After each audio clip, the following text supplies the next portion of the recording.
Welcome to this week's edition of World Crisis Radio. The world situation continues to deteriorate. It is July 1914. The big news of the past 24 hours, an ultimatum issued by China against the United States: don't attack Pakistan or you will face retaliation from China. This is the first time in recent decades, the first time I can remember anybody issuing an ultimatum against the United States. We could, of course, go back to last week and reinterpret the Gilani speech about full force retaliation as an ultimatum in its own way. Now taken together, these two statements unquestionably constitute ultimata. This is the kind of language we heard in July 1914. This is the kind of language we heard in late August 1939. When the great powers begin to issue ultimata, one against the other, this is a sign of extreme, acute danger of general war.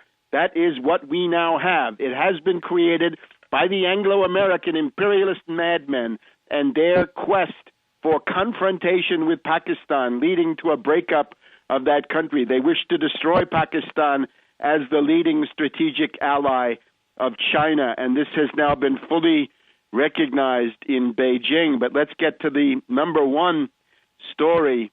This now comes from the Times of India, the section known as the Economic Times, and it's an article dateline Beijing and Islamabad, China, on Thursday. That would be the China doing this on the 19th of May. On Thursday said the international community must respect, that's a quote, must respect Pakistan's sovereignty and territorial integrity. This is the Chinese Foreign Ministry spokesman Zhang Yu telling the media at the press conference that, quote, the sovereignty and territorial integrity of China must be respected. She goes on to say, all quotes, we believe that Pakistan has made great contributions to international counterterrorism efforts as well as huge sacrifices.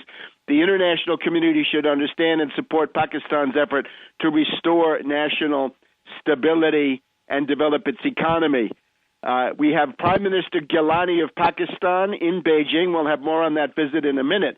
But Gilani tells Pakistan that he met with Premier Wen Jiabao, and the Gilani quote is, China supports Pakistan on its own. I think it means as its own, that China is as committed to Pakistan as it is to itself. In other words, it's a complete alliance. Gilani says, quote, there should be no harm to the Pakistani sovereignty, and the U.S. should understand and appreciate it. But now here's the heart of the matter.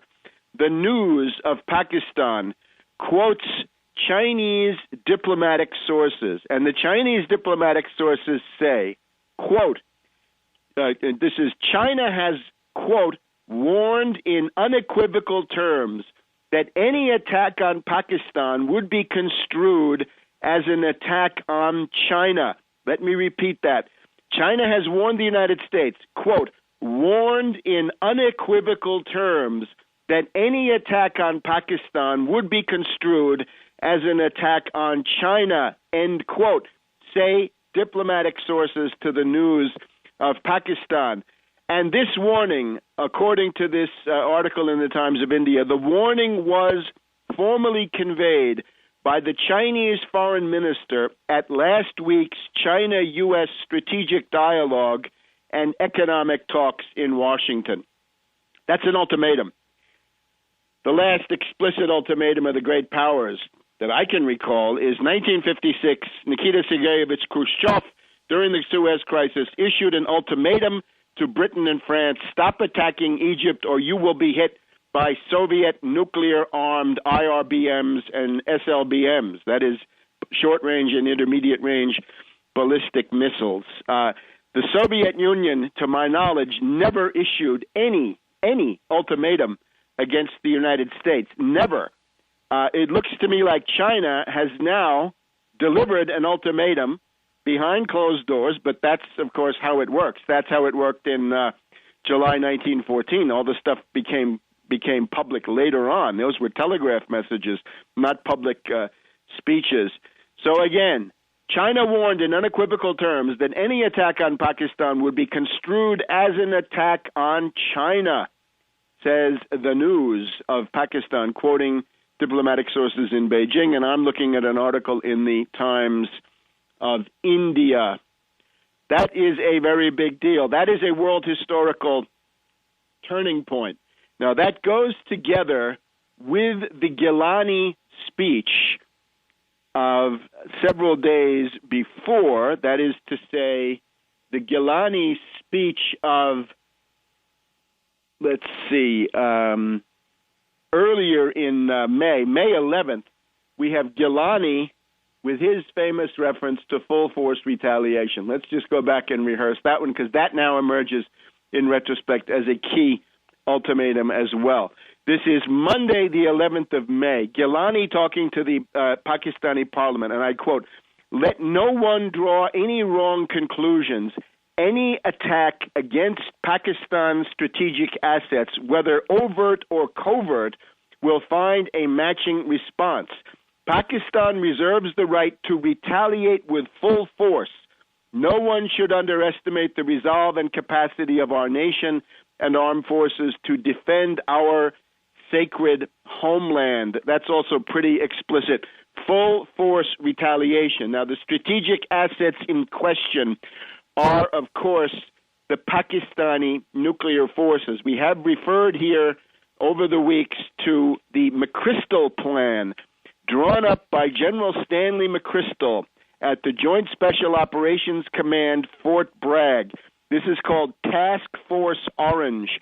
Task Force Orange is tasked with seizing the Pakistani nuclear forces, seizing them, disable them, concentrating them, stealing them, getting them out of the country. These are located in various Pakistani air bases, and the goal is to go after them. And that, of course, is casus belli, as we have now heard. So the entire thing, the tension, the growing tension since the May 1st Osama bin Laden stunt, circus, psyop, whatever you want to call it, is based on the idea that kind of a deployment by the Joint Special Operations Command, and indeed by components of Task Force Orange, the so-called SEALs or whoever these people were, this is precisely the kind of thing that would represent the attack on the Pakistani nuclear forces. That is why the tensions are so high. Now, let's see what the United States has said in the face of these two ultimata. The ultimatum from Gilani on May 11th. Actually, we should go back. This had been preceded by a very stern warning from General Kayani, which had taken place earlier, which was couched in similar terms. This was on the 6th of May, General Kayani's statement that any repetition of unauthorized raids would cause the entire U.S.-Pakistan relation to be reevaluated. That's also going on. But now we have the new U.S. regional envoy, the one who's responsible for the Pakistan-Afghanistan portfolio. This is now Mark Grossman. And Mark Grossman has been asked by a number of Pakistani media, will you give us guarantees that there will be no repetition of these unilateral raids? Now, the average listener, the average reader thinks this refers to the bin Laden stuff. This is simply superficial. It refers to the nuclear forces, and the answer from Grossman is no. No assurances will be given. In effect, the U.S. rejects the ultimatum. We're in July 1914. We're in August 1939. Watch out, world. We'll be back in a minute.